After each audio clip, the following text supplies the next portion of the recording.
7 horas e pouco. Paz do Senhor para a igreja, irmãos. Amém.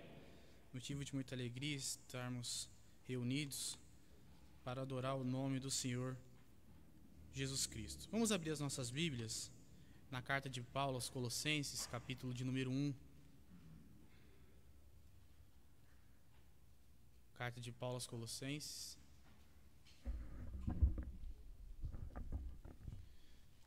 Capítulo de número 1, do versículo 1 até o versículo de número 8. Carta de Paulo aos Colossenses, capítulo de número 1, do versículo 1 até o versículo de número 8. E diz assim: Paulo, apóstolo de Jesus Cristo, pela vontade de Deus, e o irmão Timóteo, aos santos e irmãos fiéis em Cristo, que estão em Colossos, graça a vós e paz, da parte de Deus, nosso Pai, e da do Senhor Jesus Cristo. Graças damos a Deus, Pai de nosso Senhor Jesus Cristo, orando sempre por vós, porquanto ouvimos da vossa fé em Cristo Jesus e do amor que tendes para com todos os santos, por causa da esperança que vos está reservada nos céus, da qual já antes ouvistes pela palavra do Evangelho, que já chegou a vós, como também está em todo o mundo, e já vai frutificando como também entre vós, desde o dia em que ouvistes e conhecestes a graça de Deus em verdade, como aprendeste de Epáfras, nosso amado conservo, que para vós é um fiel ministro de Cristo, o qual nos declarou também o vosso amor no Espírito. Amém. Amém. Meus irmãos, nós estamos diante de uma passagem muito rica da parte de Deus. Toda a epístola de Colossenses é uma fonte de tesouro inesgotável espiritualmente, e aonde nós aprendemos muitas coisas acerca de como deve ser a nossa vida, o nosso cuidado com a nossa vida espiritual, com a nossa relação entre os irmãos. E aqui no capítulo de número 1, é Paulo dando o oi, dando a sua saudação aos irmãos de Colossos.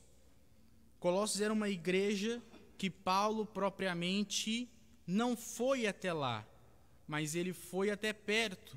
Ele foi em Laodiceia, em uma de suas viagens missionárias. Mas Paulo, ele sente a importância, ele sente o amor por aquela igreja, então ele escreve para a igreja de Colossos. E esta igreja era uma igreja abençoada, era uma igreja firmada na fé em Cristo Jesus, mas, como toda igreja, ela tinha alguns problemas, e Paulo vai tratar com ela acerca desses problemas, mas ele também trata e dá exortações e consolações, e também ele parabeniza os irmãos pela sua fé. Os problemas que tinha naquela igreja era porque eles estavam dando ouvidos a heresias, eles estavam dando ouvidos a alguns judeus que queriam que os ritos continuassem nos cultos, mesmo tendo Jesus já morrido na cruz, então se iniciando a aliança da graça.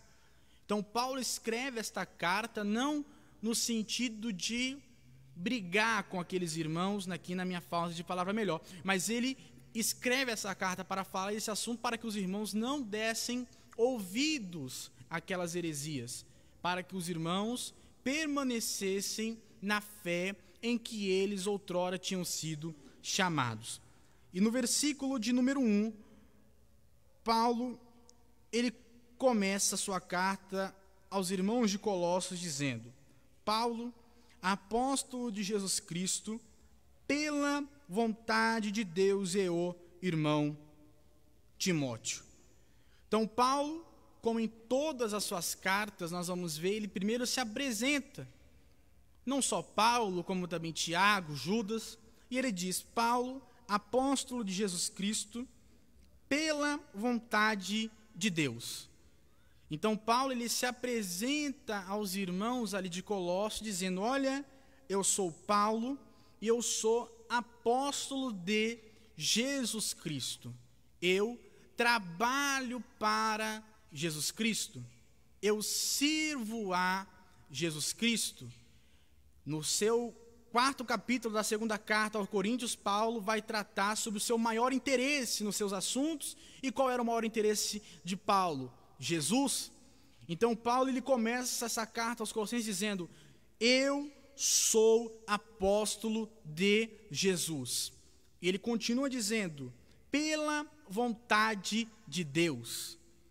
Paulo não está falando: olha, eu sou apóstolo porque eu ajoelhei e eu pus a mão sobre minha cabeça e me declarei apóstolo. Não. Eu sou apóstolo pela vontade de Deus. Porque se não fosse Deus, eu estava perseguindo crente até agora.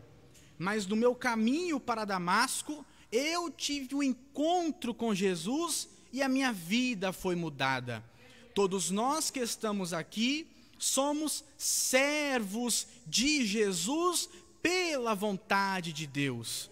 Quando nós falamos eu amo a Deus, e nós falamos muitas das vezes com propriedade, outras vezes não, mas antes de nós falarmos isso, Deus já falava essa frase antes, com o sacrifício de Jesus, nos mostrando e nos falando: eu te amo, e é por isso que nós estamos aqui.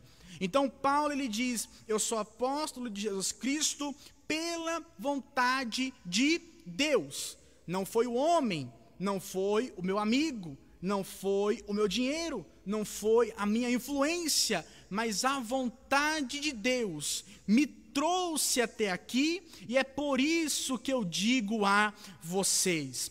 E este mesmo Paulo, irmãos, que agora diz apóstolo de Jesus Cristo, pela vontade de Deus, nós olhamos aqui ele se apresentando dessa forma e nós pensamos: então Paulo sempre foi grande, Paulo sempre foi relevante, Paulo sempre foi uma bênção, Paulo sempre teve ali um papel de importância na igreja, mas na verdade não.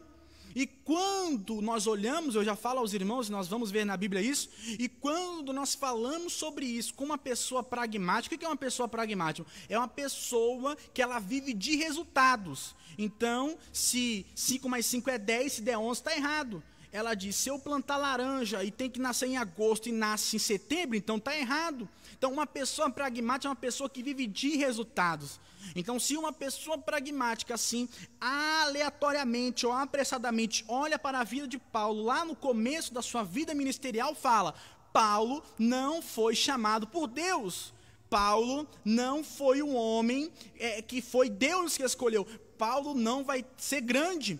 Paulo não vai ter relevância na vida cristã. Se os irmãos abrirem as vossas Bíblias lá no livro de Atos, no capítulo de número 9, no capítulo que mostra a conversão de Paulo, nós vamos ver exatamente isso. Nós vamos ver exatamente essa condição de uma pessoa que vive por resultado. Quando lê isso aqui, fala assim: Paulo não teve importância nenhuma, porque nós temos que entender que Atos, capítulo de número 9, o versículo 19, 20 e 21 é um tempo.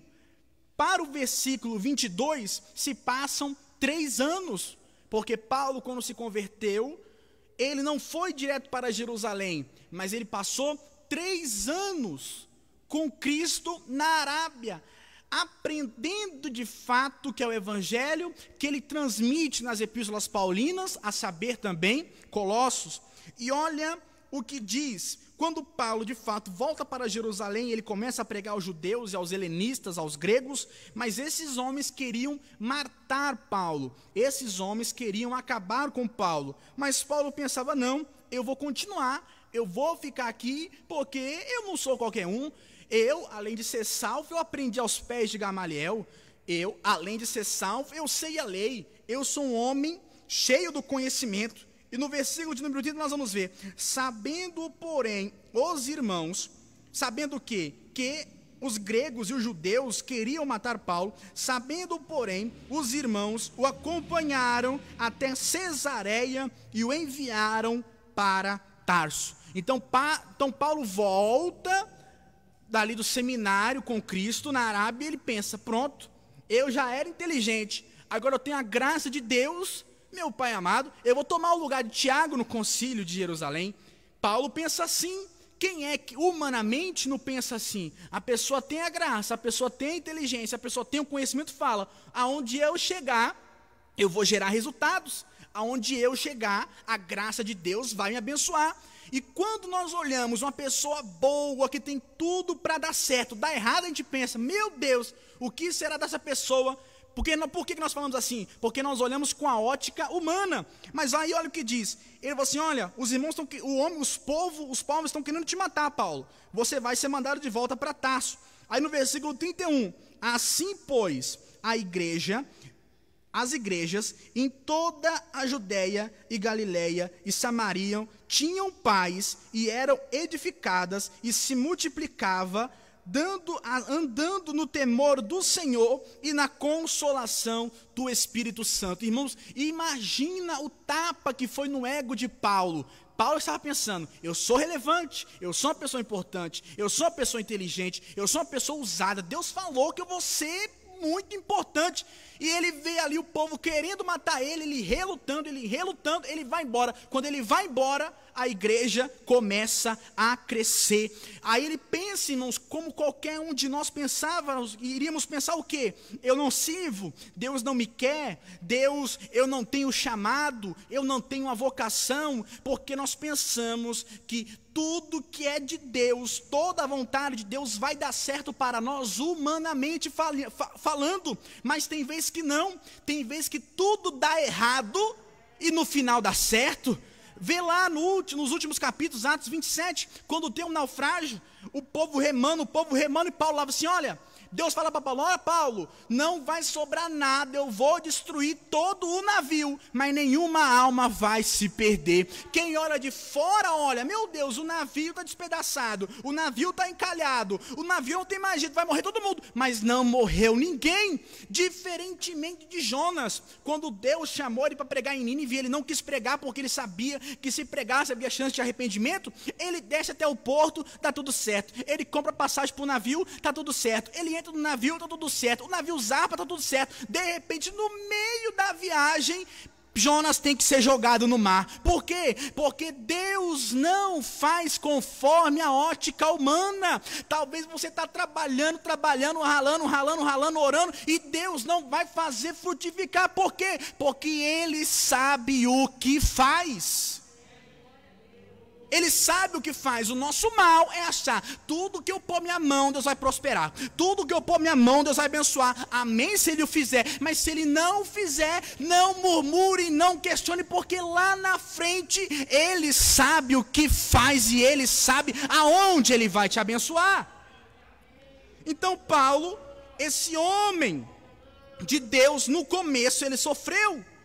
E ele diz, aos santos irmãos fiéis em Cristo que estão em Colossos, graça a vós e paz da parte de Deus e do nosso Senhor Jesus Cristo. E da do Senhor Jesus Cristo. Então Paulo ele começa a carta se apresentando e depois ele continua fazendo o quê? Agradecendo. Meus irmãos, se nós soubéssemos o valor que há no agradecimento, nós agradeceríamos mais. Se nós soubéssemos o poder que há na graça, nas ações de graça, nós andaríamos 24 horas por dia falando, Senhor, muito obrigado, Senhor, muito obrigado, Senhor, muito obrigado.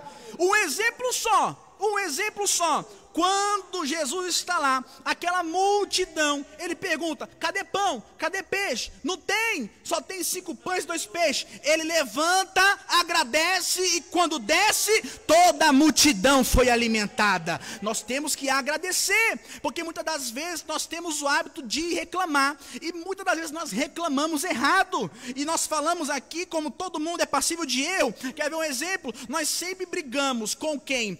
Nós sempre brigamos dos que desobedecem para quem obedece. Nós sempre reclamamos daqueles errados para os que estão certos. Um exemplo, reclama porque veio pouca gente, reclama porque veio muita gente. Aí se veio pouca gente, reclama com os que vieram, dos que não vieram. O que os vieram tem a ver com quem não veio? Porque nós temos o costume de sempre reclamar. Mas quando a palavra de Deus entra em nós e nós entendemos, eu vou agradecer. Não está bom, mas eu vou agradecer. Podia estar melhor, mas eu vou agradecer. Podia ser um pouquinho melhor, mas eu vou agradecer, porque eu entendo, porque se eu agradecer, Deus vai fazer crescer.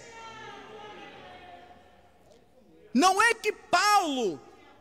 que Colossos não tinha problema lá, mas ele primeiro, antes de eu reclamar, e isso até psicologicamente é comprovado, quando alguém vai dar uma bronca em alguém, o chefe vai dar uma bronca em alguém, primeiro ele começa dizendo, você é bom nisso, você é bom naquilo. Por quê? Porque a gente fica mais amaciado, né? A nossa guarda baixa, e depois fala mal. Então, Paulo ele começa seguindo isso, eu dou graças a vós, orando por vocês em todo o tempo. E depois ele trata, nós temos que aprender a agradecer mais e reclamar menos. Nós precisamos. No versículo de número 3, graças damos a Deus, de novo, graças damos a Deus, Pai de nosso Senhor Jesus Cristo, orando sempre por vós, porquanto ouvimos da vossa fé em Cristo Jesus e do amor que tendes para com todos os santos, por causa da esperança que vos está reservada nos céus, da qual já antes ouvistes pela palavra da verdade do Evangelho. Meus irmãos, eu tenho aqui 6 minutos, e eu quero aqui falar para os irmãos da tríade familiar, Meus irmãos, isso aqui, com certeza, passa tão desapercebido pelos irmãos, pela igreja, que é capaz dos irmãos nunca terem ouvido essa questão.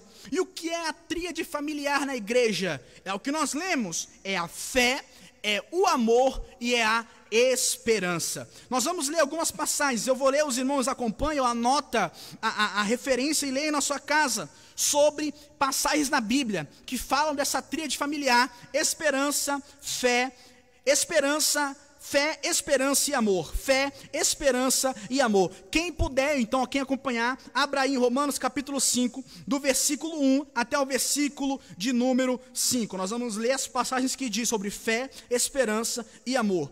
Tendo sido justificados pela fé, temos paz com Deus por nosso Senhor Jesus Cristo, pelo qual também temos entrada pela fé a esta graça, na qual estamos firmes e nos gloriamos na esperança da glória de Deus. E não somente isso, mas também nos gloriamos nas tribulações, sabendo que a tribulação produz a paciência, e a paciência a experiência, e a experiência a esperança, e a esperança não traz confusão, porquanto o amor de Deus está derramado em nossos corações pelo Espírito Santo que nos foi dado. Outra passagem, 1 Coríntios capítulo de número 13, o versículo de número 13.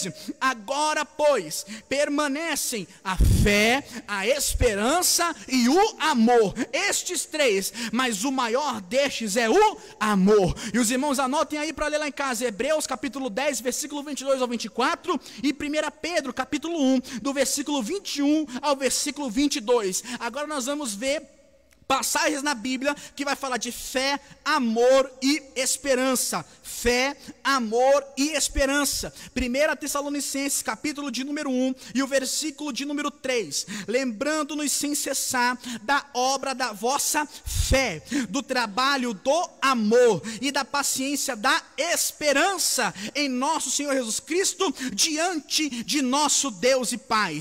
Também 1 Tessalonicenses, capítulo de número 5 e o versículo de número 8. Mas nós que somos do dia, sejamos sóbrios, vestindo-nos da couraça da fé e do amor, e tendo por capacete a esperança da salvação. Agora nós vamos ver passagens na Bíblia que vai falar de esperança, fé e de amor. 1 Pedro, capítulo de número 1, do versículo 3 ao versículo de número 8. Esperança, fé e amor. 1 Pedro 1, do versículo 3 ao versículo de número 8. Bendito seja o Deus e Pai de nosso Senhor Jesus Cristo, que, segundo a sua grande misericórdia, nos gerou de novo para uma viva esperança, pela ressurreição de Jesus Cristo dentre os mortos, para uma herança incorruptível, incontaminável e que não se pode murchar, guardada nos céus para vós, que mediante a fé estáis guardados na virtude de Deus para a salvação, já prestes para se revelar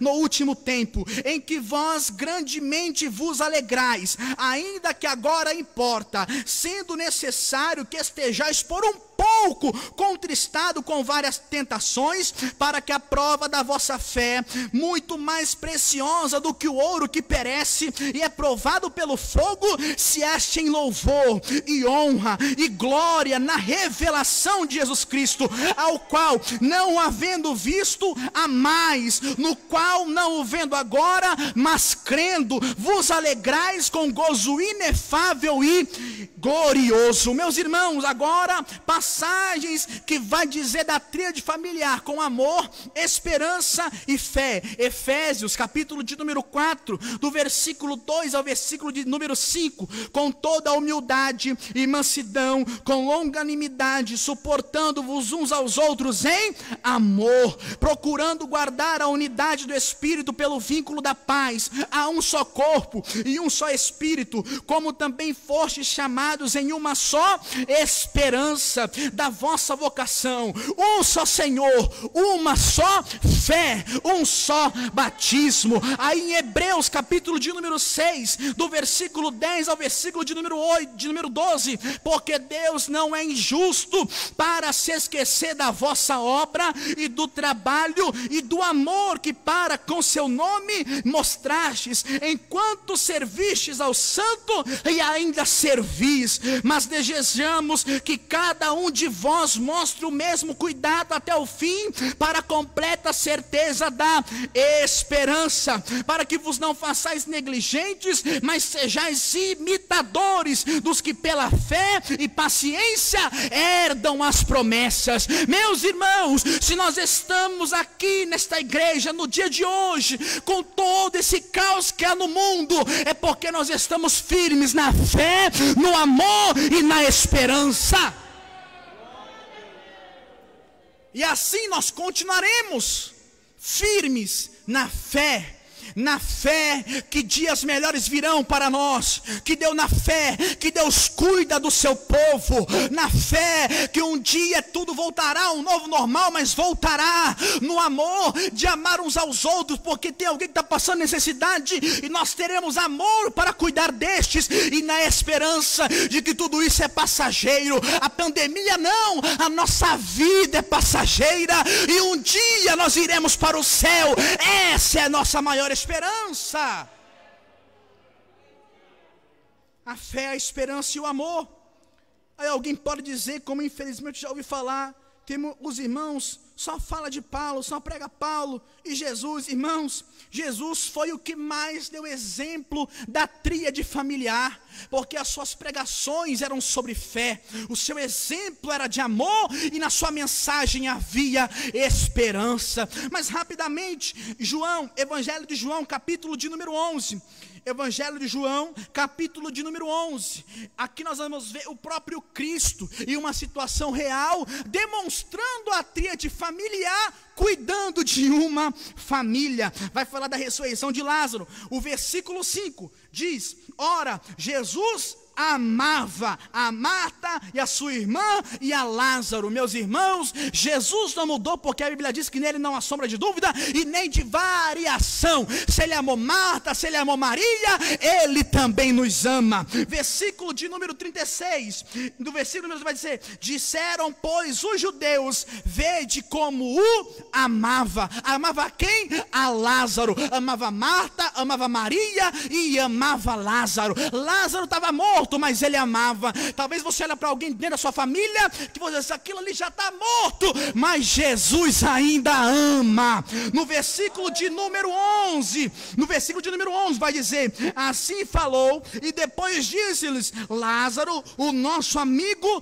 dorme, mas vou despertá-lo do sono. O que ele estava injetando gerando ali na vida daquelas duas irmãs esperança. Esperança de que Lázaro não tinha morrido, mas que dormia, e que não somente dormia, que Jesus iria acordar ele daquele sono. E no versículo de número 25 e 26, e disse-lhe Jesus: eu sou a ressurreição e a vida. Quem crê em mim, ainda que esteja morto, viverá. E todo aquele que vive e crê em mim nunca morrerá. Crês tu isso, meus irmãos? E como eu creio que tudo isso vai passar, e nós iremos para um lugar onde não vai ter choro, não vai ter morte, não vai ter doença, não vai ter mais nada. Esperança e fé. No versículo de número 26, e todo aquele que vive e crê em mim nunca morrerá. Crês tu isso? Crês tu isso? De que você não serve a homem, mas que você serve a Jesus? Crês tu isso? Que a promessa maior não foi o homem que fez, foi Jesus que fez? Crês tu isso? Aleluia! E no versículo de número 40, disse-lhe Jesus: não te hei dito que se creres, verás a glória de Deus?